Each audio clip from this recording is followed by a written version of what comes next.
ચાલો હવે મેં તમને કીધું તે આપણે મધ્યસ્થ અને બહુલકના આ ત્રણના એક સેમ્પલ દાખલા જોઈએ કે જેનાથી તમારું પાછું રિવિઝન થાય. તો મધ્યકનો એક દાખલો અહીંયા આપેલો છે કે જેમાં વર્ગ લંબાઈ ક્યાંથી ક્યાં સુધી છે? 100 થી 150, 150 થી 200 આવી રીતના આપેલી છે. અને આવૃત્તિ ક્યાં આપેલી છે? 4, 5, 12, 2 ને 2 આવ્યો. તો આ આવૃત્તિનો સરવાળો એટલે કેટલો છે? આપણો ટોટલ સરવાળો અહીંયા 25 બતાવેલો છે. આવૃત્તિના સરવાળાને બીજું શું કહેવાય? Sigma FI.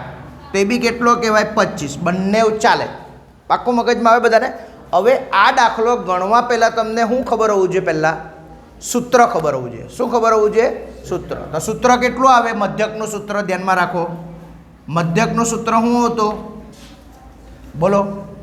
એ વત્તા સિગ્મા એફઆઈ યુઆઈ છેદમાં એન, કાં તો સિગ્મા એફઆઈ ઇન્ટુ કેટલા? એચ. આ ખબર હોવું જોઈએ. તો આપણને ખબર પડે કે અહીંયા વર્ગ લંબાઈ બધામાં કેટલાનો ડિફરન્સ છે? 50. તો એચ તમારો 50 ફિક્સ છે. એટલે આપણે એચ પણ તમે 50 લખી શકો પહેલેથી. ક્લિયર? મગજમાં આવે બધાને? તો બાકીની બધી વસ્તુ જોઈતી છે. તો તેના માટે આપણને પહેલામાં પહેલું ખાનું આ આવૃત્તિ એટલે એફઆઈ કહેવાય. તો બાજુમાં શાનું ખાનું બનાવવાનું? આપણે એક્સઆઈ. શાનું ખાનું બનાવવાનું? એક્સઆઈ. આ એક્સઆઈ એટલે મધ્ય કિંમત કહેવાય. ખબર પડે ને બધાને? તો કેવી રીતના મળે? તો આ અને આનો સરવાળો કરવાનો. ક્લિયર મગજમાં બધાને? તો 100 અને 150નો સરવાળો કેટલો થાય? 250. તેના અડધા એટલે કેટલા થાય?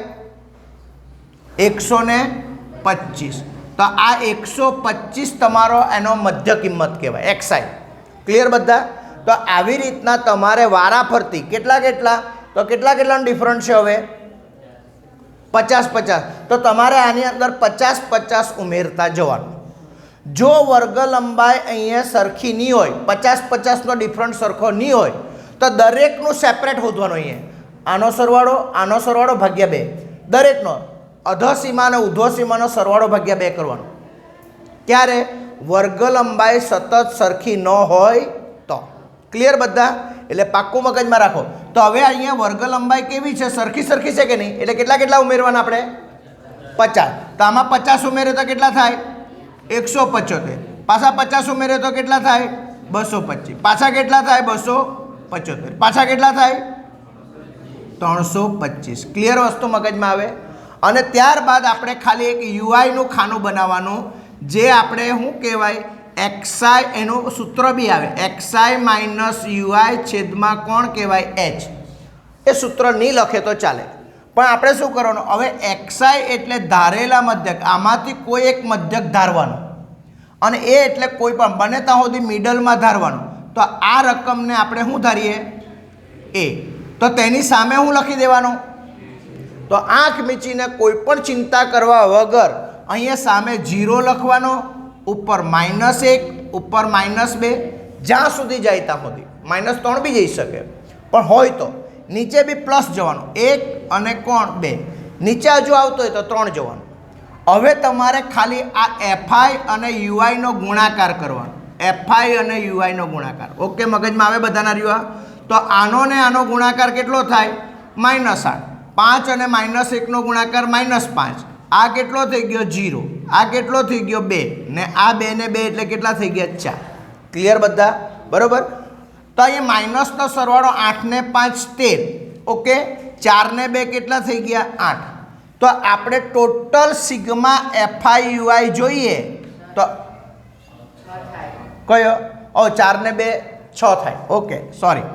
તો આ 6 થઈ ગયો. તો 13 અને 6માંથી 13 જાય તો કેટલા રહે?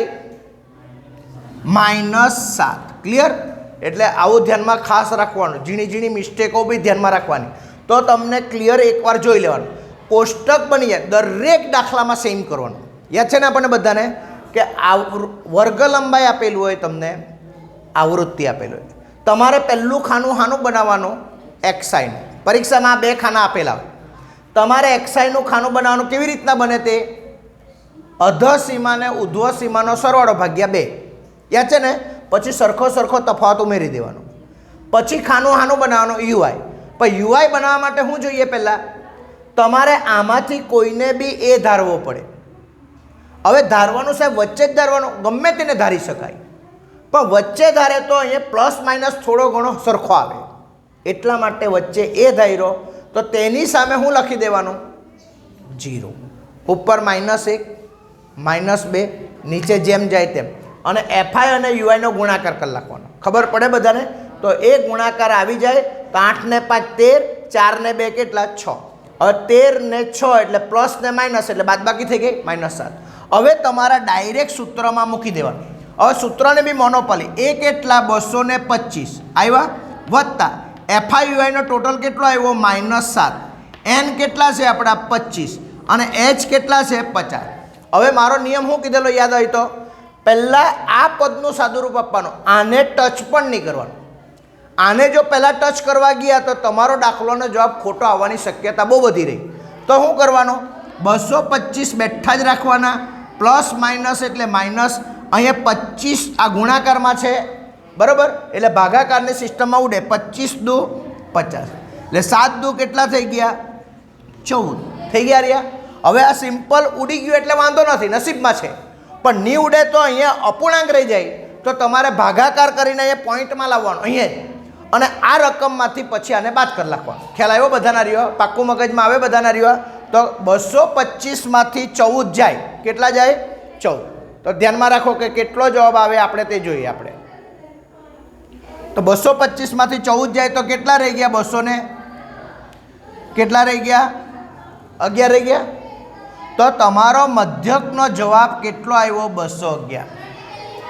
ક્લિયર બધા આ વસ્તુમાં? બધા જ લોકો પાછો રિવિઝનમાં ખબર પડે. એટલે દરેક દાખલા તમારે આ સિસ્ટમમાં કરવાનું. અને હવે આ દાખલા આપણા યુટ્યુબ પર બી છે, બરાબર ને? એટલે યુટ્યુબ પર બી તમે આ દાખલા જોઈ શકો, તો તમને બધા દાખલા પાછા આવડે. એટલે પરીક્ષામાં આવા કોઈ દાખલા હોય તો તમારા આની અંદર કદાચ મધ્યકના દાખલા બીજા કોઈ, તો આવૃત્તિમાં કોઈ વસ્તુ કદાચ એફ આપેલો હોય. શું આપેલો હોય? એફ. તો ટોટલ સરવાળો બી પ્લસ જેટલા એફ હોય તેટલા થવાના રહીએ મગજમાં, બરાબર ને? અને તેમાં આ જ સિસ્ટમમાં જવાનું બધું. ઓકે. પણ યુ એ કયો ધારવાનો? જ્યાં એફ હોય તેની સામે એ ધારવાનું. જો એફ અહીંયા હોય તો અહીંયા એ ધારો, અહીંયા એફ હોય તો અહીંયા એ ધારો. તો શું થશે? આ 0 ને આ લાઈનમાં આનો ને આનો ગુણાકારમાં એ 0 થઈ જશે, અને સૂત્ર આ જ મૂકવાનું. પણ ત્યારે શું હશે? મધ્યકનો જવાબ આપેલો હશે. શું આપેલો હશે? મધ્યકનો જવાબ આપેલો. એટલે એનની અંદર તમારો એફ આવે તો એ એફને કરતા બનાવવાનો. તો આ મધ્યકની રીત ખબર પડી બધાના રહ્યો? ક્લિયર? બધા દાખલા આવડશે આમાંના સેમ દાખલા? તો આ સેમ દાખલા તમારે પાછા એકવાર રિવિઝન કરો, પાક્કું મગજમાં આવે. હવે એક આપણે દાખલો ગણીએ મધ્યસ્થનો. આનો દાખલો ગણીએ મધ્યસ્થનો. ઓકે.